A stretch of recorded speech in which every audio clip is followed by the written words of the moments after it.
Bismillahirrahmanirrahim. Assalamualaikum warahmatullahi wabarakatuh. Perkenalkan, saya atas nama Mirnawati dengan nomor induk mahasiswa 2002 07 500013. Berdasarkan siklus pada gambar nomor 1 dapat kita lihat overeksploitasi sumber daya pesisir dipengaruhi oleh dua faktor. Yang pertama yaitu penyebab langsung, yang kedua tidak langsung.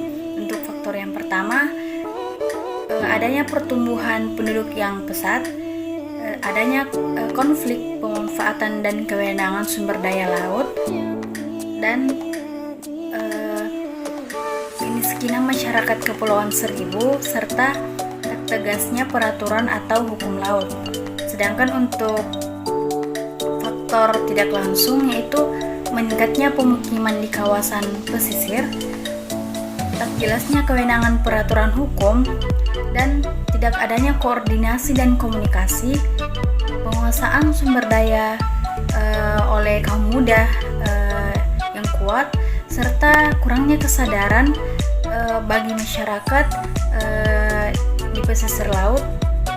Sedangkan untuk efeknya menimbulkan degradasi lingkungan, meningkatkan konflik antar pemanfaatan kewenangan seperti para masyarakat dengan pemerintah, kemudian hasil tangkapan penerimaan menurun, sehingga menimbulkan kesejahteraan masyarakat pula menurun. Kemudian ketidakpastian hukum dalam pengelolaan dan adanya intrusi air laut, sehingga tenggelamnya pulau-pulau kecil di Kepulauan Seribu.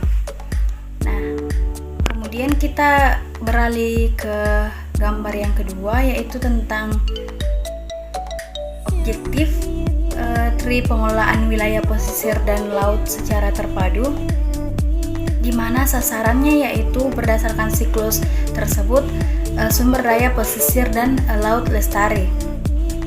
Nah, untuk tujuan yang pertama yaitu degradasi lingkungan dapat dicegah, kemudian variasi ikan beragam sehingga hasil tangkapan stabil, dan kesejahteraan masyarakat pula terjamin. Sehingga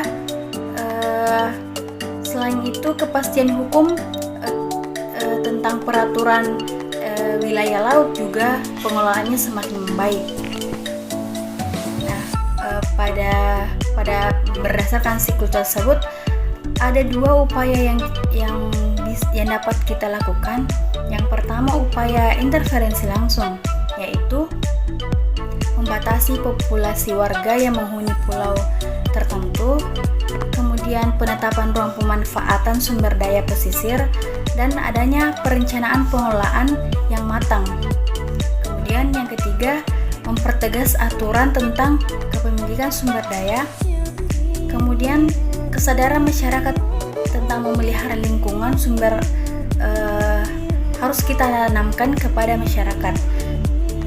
Nah, untuk upaya yang bisa kita lakukan secara tidak langsung yaitu program keluarga berencana, penataan pemukiman di kawasan daerah pesisir.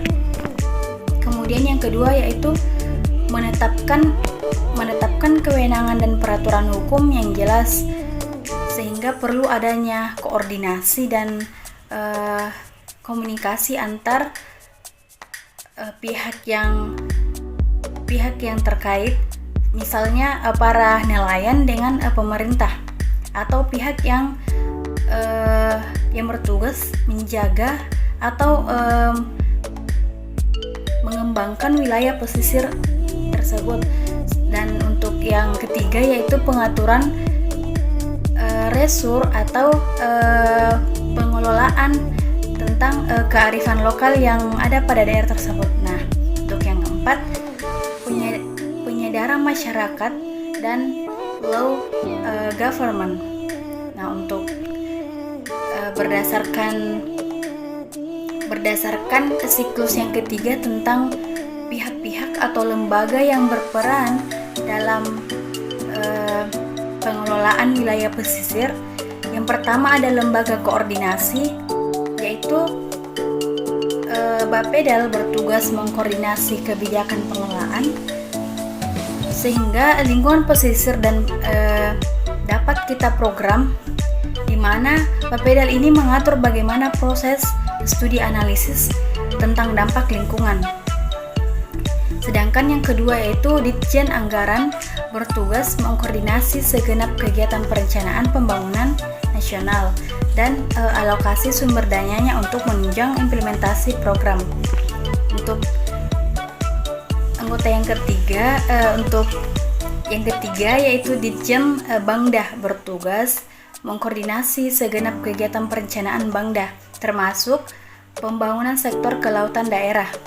Yang keempat yaitu Pusat Pengembangan dan Penelitian bertugas mengkoordinasi kegiatan-kegiatan penelitian kelautan, pusat informasi data, dan memberikan saran untuk lembaga lainnya. Kelima yaitu Bapeda untuk kabupaten kota bertugas untuk mengkoordinasi perencanaan pembangunan regional dan sektoral serta swasta di daerah. Untuk lembaga yang ketiga, dari segi kepanitiaan, yaitu yang pertama Dewan Maritim Indonesia bertugas mengkoordinasi penanganan masalah yang terdapat pada wilayah pesisir. Yang kedua, kelompok kerja yang dibentuk untuk mengkoordinasi pelaksanaan proyek kelautan. Sedangkan untuk lembaga yang ketiga yaitu lembaga sektoral. Departemen Kelautan dan Perikanan bertugas untuk mengelola dan mengembangkan kegiatan perikanan di wilayah pesisir, semisal pengelolaan terumbu karang dan pulau-pulau kecil. Yang kedua yaitu Departemen Kehutanan berfungsi untuk melindungi konservasi alam, di mana dengan adanya kegiatan konservasi ekosistem pesisir laut seperti penetapan dan Taman Nasional Laut. Yang ketiga yaitu Departemen Perhubungan Ditjen Perhubungan Laut bertugas bertanggung jawab dalam pengelolaan laut sebagai media transportasi dan penanggulangan pencemaran laut. Yang keempat, Departemen Pertambangan dan Energi bertugas mengelola berbagai aktivitas berhubungan dengan eksploitasi dan gas bumi. Untuk departemen yang kelima yaitu Departemen Pendidikan, di mana bertugas bertanggung jawab dalam mengembangkan sumber daya manusia di bidang kelautan dan melakukan penelitian terkait tentunya terkait dengan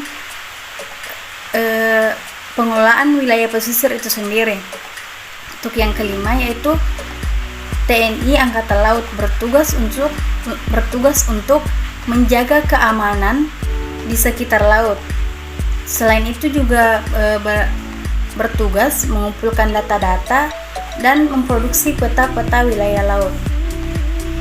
Nah, mungkin itulah pemaparan saya tentang siklus